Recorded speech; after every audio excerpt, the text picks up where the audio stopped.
mos të shikojmë përvesën të mirë. Apo me sy tona shiko vetëm atë që është e mirë. Mos shikoni atë që nuk është e mirë. Nëse do më ndëgjoj vetëm atë që është e mirë. Mos ndëgjoj atë që nuk është e mirë.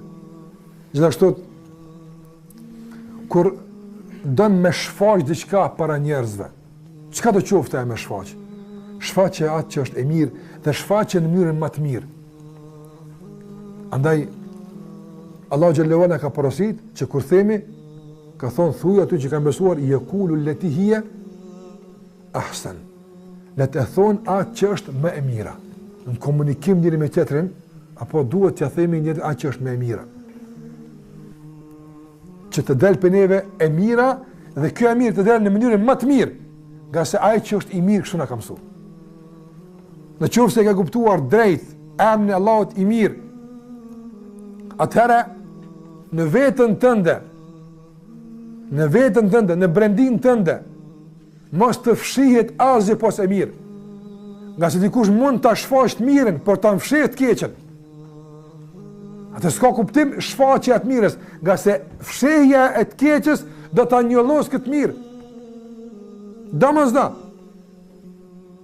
Prandaj sikur se ka thënë Hasan al-Basriu, rahimahullah, nuk e fshehet dikush një gjë në zemrën e tij e që mos ia nxjerr Allahu përmes gjuhës së tij. Gjithsesi, çka do që të mshef për dikon nga e keqja, nga paragjykimet, domosdoshmë atërshet gua, ama komandoj pe guas, patjetër. S'ka çfarë pa dal.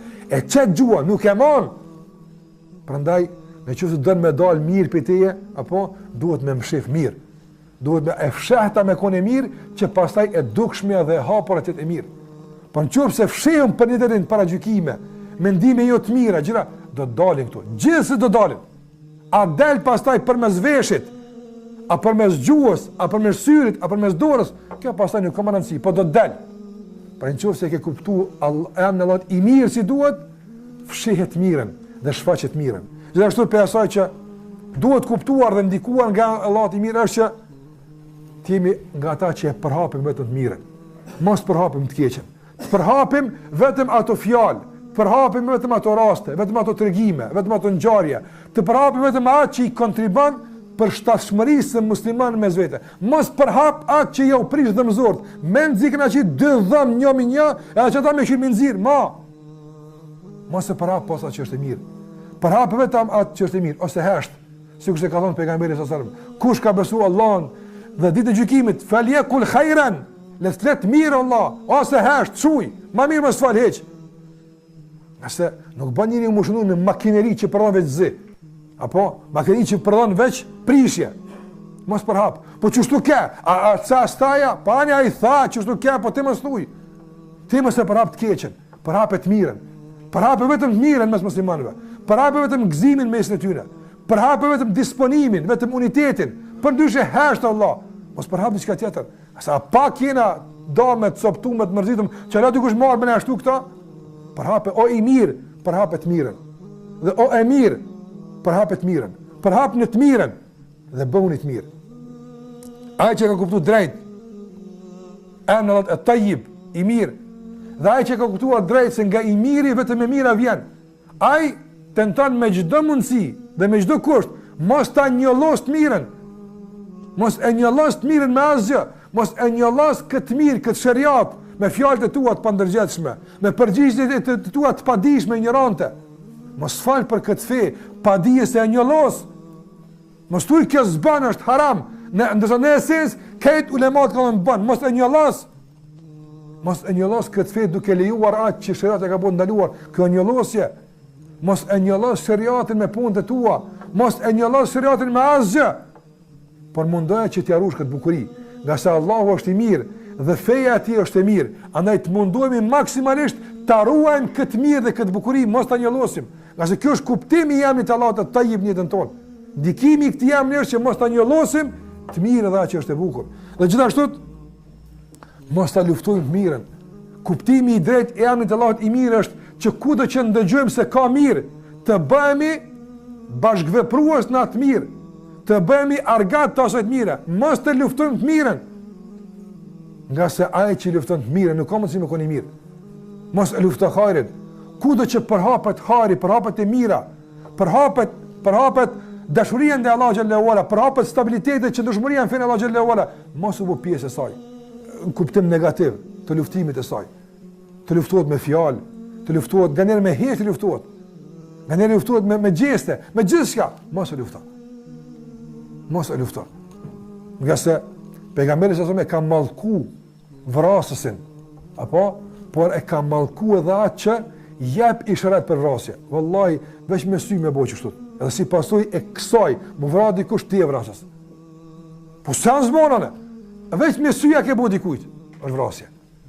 Nga se kur ka hi Ikrme ibn Abi Jahl tek pejgamberi sallallahu alajhi wasallam, mas keq ka bo, dhe ka hi disa prej të mëdhëve, ende kanë qenë në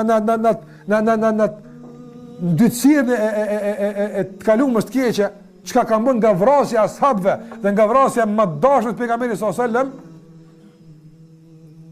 pejgamberi sallallahu alajhi wasallam i ka dëgjuar dhe ka dalë nga tenda e tij.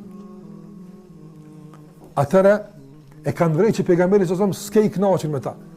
Omeri radhiyallahu anhu tha, ja Rasulullah, pse s'bune me shaj në momente e kështu me kokën. Tha, s'jam mëna e që në mashtrim i vroj njerëzit apo. Apo? Andaj nëse vroj dal ballaballi thon. Ama jo me intriga, me fjalë pas spine, me syje, me shaja, kështu s'bën pejgamberi sallallahu alajhi wasallam, s'bën kështu pasues e tij. Apo? Nuk bën shkaktar që me fjalë indirekte, me përhapje të larme të caktuara kështu më radh me luftu të mirën apo. Nëse je burr edhe s'të pëlqen e mira dikujt, dili ball, edhe thu që kjo nuk ka rregull, që kjo s'bën, që kjo një lloj të mirën. Ndërsa me intriga, me thashëthëme, me fjalë poshtë përpjet, me luftu të mirën, ndërsa kur ballavaçosh e shpreh se po duket e mirë, kjo është dyftësi e rradhës. Dhe kjo është poshtërsi që nuk duhet besimtari të jetë i ndyrë dhe të jetë i zhytur në të. Prandaj besimtari është i mirë dhe nuk e lufton të mirën. Nëse lufton diçka, lufton ballhapur dhe faqebardh, edhe lufton pse mendon se është e keqe, dhe e din shumë mirë pse është e keqe. E dëshmon dhe e tregon. Përndryshe, nuk ka më si mund, është e mirë, po mos më pëlqen. Atë ti si je i mirë. E këtu duhet të ketë diçka që nuk është rregull, nuk është mirë apo. Andaj, nëse je i mirë, dhe nëse e ke kuptuar drejt emrin e Allahut i mirë, mos e lufto të mirën. Kur mos lufto të mirën, po bëu për krah si sa, me çka do të ke mundsi, për krah të mirë apo. Nëse je i mirë, atëra përfiton nga çdo e mirë. Nga kushdo qoftë, pejgamberi sallallahu alaihi wasallam na ka mësuar që aja që ka dalë një e mirë, sa dhe ka thonë të vërtetën, që kja e vërteta e vetë me iblisit, që ata merë jam. Andaj, nga gjdo kush që del e mira, kush do qoftaj, mere, përfiton nga gjdo e mirë. Andaj, edhe pse ata që e kam përdu këtë telefon, si pas kuptimin tonë, nuk janë të mirë në besim, na përfitojmë këtë aspekt. Na dim çfarë të marrim nga gjdo kush, dhe dim të përfitojmë nga gjdo kush, nga se e mira është e shpërndam. Prandaj nga e mira e ahiretit dim pe ku të marrim dhe nga e mira e dunjas dim pe ku të marrim. Prandaj mësohu që të përfitosh nga çdo e mirë. Qoftë fjalë, vepër, këshill, porosi, pajisje, çka do qoftë. Përfiton nga çdo e mirë e mos e privo veten tënde nga ky përfitim si pasojë paragjykimeve ose si pasojë gjërave të përshtyllura. Është i keq atje edhe këtu s'ka lidhje. Këtu mund të jetë i mirë. Këtu mund të jetë i mirë, andaj përfiton nga çdo e mirë.